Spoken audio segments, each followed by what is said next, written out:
Good evening. Welcome to our meeting of the San Joaquin Valley Air Pollution Control District, a workshop for potential amendments to District Rule 4905, natural gas-fired fan-type central furnaces. The meeting is being held in person and telecast between our Fresno, Modesto, and Bakersfield offices and via Zoom.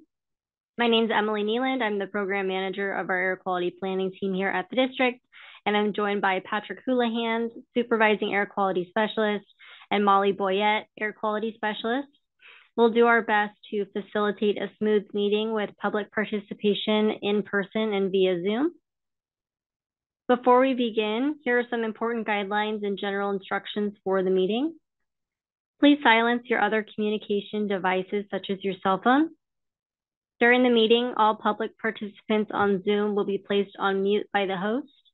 Public members will not be able to mute or unmute manually. If you'd like to provide public comment during the comment period of this workshop, please step up to the podium to signify that you wish to speak or raise your hand on Zoom. Audio for members of the public will be unmuted once they are recognized to make a public comment. You can also submit comments or questions via the Q&A function on Zoom, which will be addressed after the verbal public comments. You may also submit questions or comments to webcast@valleyair.org, which will be monitored during the workshop. If you're providing a public comment, please state your name and affiliation and speak slowly to allow for smooth translation. At this time, our translators will share instructions on how to access the translation services.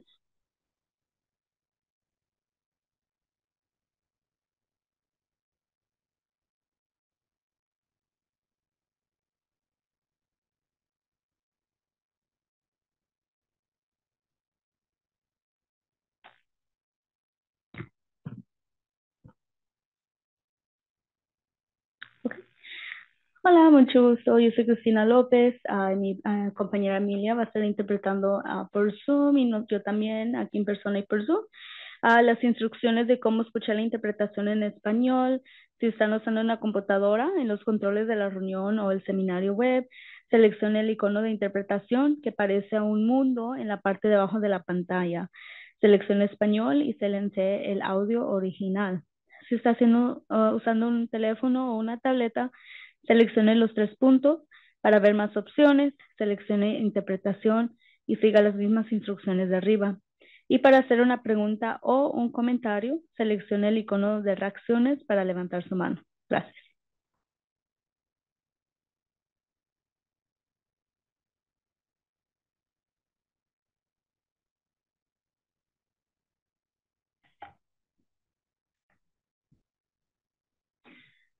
All right, so to begin, I'll provide some background on the Valley's air quality challenges, which are unmatched due to the Valley's unique geography, meteorology, and topography.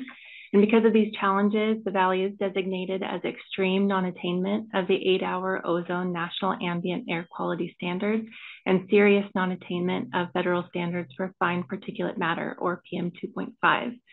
Nitrogen oxide or NOx emissions are a primary precursor of both ozone and PM 2.5 pollution. A majority of these emissions are from mobile sources. The NOx reductions are a key part of the district's ozone and PM 2.5 attainment strategies. And so District Rule 4905 was established to reduce NOx emissions from furnaces in the Valley. Natural gas-fired fan-type central furnaces are used to provide heat to residential and commercial properties. Natural gas fuel is burned to create heat for distribution throughout the home or commercial building, and these furnaces create NOx emissions, which, as stated in the previous slide, can contribute to ozone and PM formation. District Rule 4905 requires NOx emission limits for these units. And some background on the rule: it was adopted in 2005 and amended several times. It's a point of sale rule that limits NOx emissions from natural gas-fired fan-type central furnaces. And due to air quality challenges in 2014 and 15, the district and South Coast Air Quality Management District amended respective rules to require more stringent emission limits of 14 nanograms per joule of NOx from a previous limit of 40 nanograms per joule. At that time, some manufacturers raised concerns regarding whether technology would be ready by the compliance deadlines. And due to those concerns, amendments allowed the sale of non-compliant units during an initial implementation period in exchange for payment of an emissions fee for each non-compliant unit sold. The fee amount was set to disincentivize the sale of non-compliant units. It was necessary to ensure adequate supply for the expected demand for new units in the Valley. It also helped minimize unfair competitive disadvantage for manufacturers that provided compliant units in the Valley. Shown here in this table are the emission fee end dates. As you can see, they have all passed for all size and unit types. And manufacturers have been successful in developing 14 nanogram per joule furnaces for all unit types, except for manufactured home furnaces. To address the lack of available compliant units for manufactured homes, on September 1st, 2023, South Coast amended their analogous rule to extend the mitigation fee option for the manufactured homes to September 30th, 2025.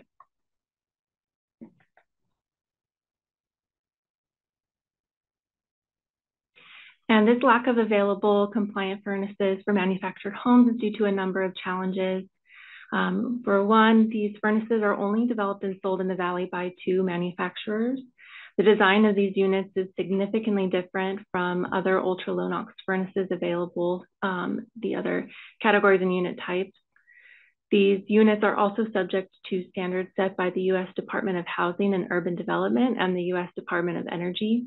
And manufacturers are currently prioritizing zero emission technologies over the development of other ultra-low NOx technologies due to the California Air Resources Board proposed statewide zero emission standards for building appliances beginning in 2030, as well as the Valley and other air districts that have been evaluating feasibility of zero emission standards for building appliances, including furnaces. The district continues to work closely with South Coast to address the concerns raised by furnace manufacturers. And so the amendments under consideration would extend the emissions fee period for all size range manufactured home furnaces to September 30th, 2025. This would provide the time necessary for compliant units to be developed and made commercially available, and would provide for the continued availability of furnaces to the affordable housing market to address heating needs while new technologies are developed. There is no proposed change to the emissions fee amount. We are also proposing some new language to clarify reporting and payment requirements. The date extension is consistent with South Coast and would provide for regulatory consistency in California, and it would not have any significant impact on NOx emission reductions that are continuing to be achieved through Rule 4905 due to the turnover of those other unit categories.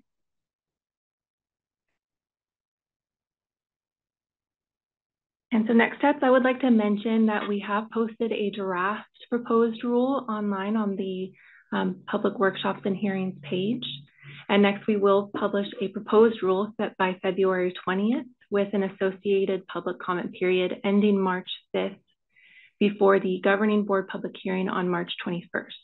And as always, public participation and comment is invited throughout the process. Any comments and questions can be directed towards me, Molly Boyette, using the contact information on this slide. You can also visit the link on the bottom right to sign up for the district's listserv and receive any updates about this rulemaking. That concludes our slides. We will now stop here for any public comments or questions, and I will pass it over to Emily for that. Perfect. Thank you, Molly. Do we have any public commenters on Zoom? No public comments. Oh, sorry, 1 second. Jed Holtzman. Perfect, Jed. You should be allowed to unmute. Thank you so much, staff. Jed Holtzman from RMI, and wanted to thank you all for the presentation. I wanted to suggest, I appreciated mentioning South Coast having taken this action last year, and I think South Coast is moving forward with alacrity on looking at how they can bring zero emission alternatives to any communities they can. I know whether they're going to be able to bring those to mobile and manufactured homes is sort of a live issue still that that folks are discussing. But one thing that I think you know, is beyond discussion is the use of alternative compliance or fee compliance monies to provide incentives for residents to avail themselves of clean air appliances. So just wanted to bring into the public record that South Coast is moving forward with developing a clean air appliance replacement program using some of the millions of dollars of funds that they have gathered from, shall we say, delayed compliance to NOx emission rules on these devices. And they're going to be using that money to support both single family and multifamily low income incentives to help fill in the gap, the upfront cost gap that still is out there for some of these zero emission devices. I know, as we've discussed previously, you know, staff has a lot of concerns with the cost feasibility of moving to zero emission HVAC and water heating in the valley at this time. And so encourage you all to look at how you might pair these kinds of extensions with use of those funds to help create additional emissions reductions through incentives rather than regulation. Thanks a lot. Perfect. Thank you, Jed. Really appreciate those comments. As you know, we've been closely looking at building electrification requirements here in the Valley as part of our PM 2.5 plan. So we are continuing that evaluation and closely tracking efforts in South Coast and Bay Area.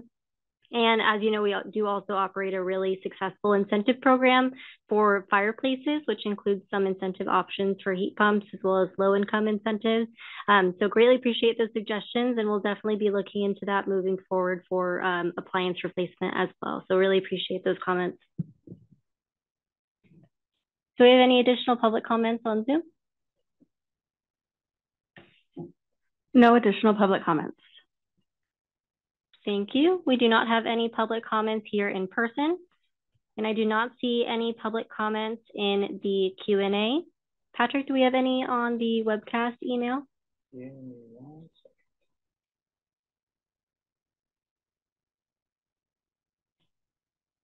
No comments in webcast. Okay, I do see one person with their hand raised now on Zoom. David Stevens, will be prompting you to unmute. Go ahead, David. Good evening. This is Dr. David Stevens. I'm with Johnson Controls, the manufacturer that will be providing the units that we are talking about tonight. And we appreciate San Joaquin Valley's efforts to extend the compliance period. Unfortunately, if you look at the earlier models developed in the non-manufactured housing, there's about a 3-year cycle time, and that's under the best of times when we have plenty of resources. In that time, since then, we've had a force majeure. COVID really impacted development, availability of resources. Not to mention the fact that this is an extremely dynamic period for regulatory change between refrigerant changes, energy efficiency changes, et cetera, making resources very stretched, very thin. So your extension buys all of us some time. Johnson Controls is a globally recognized environmental supporting environmental and sustainability goals. So we applaud what you're trying to accomplish. We will work diligently to try to meet the targets that you're setting.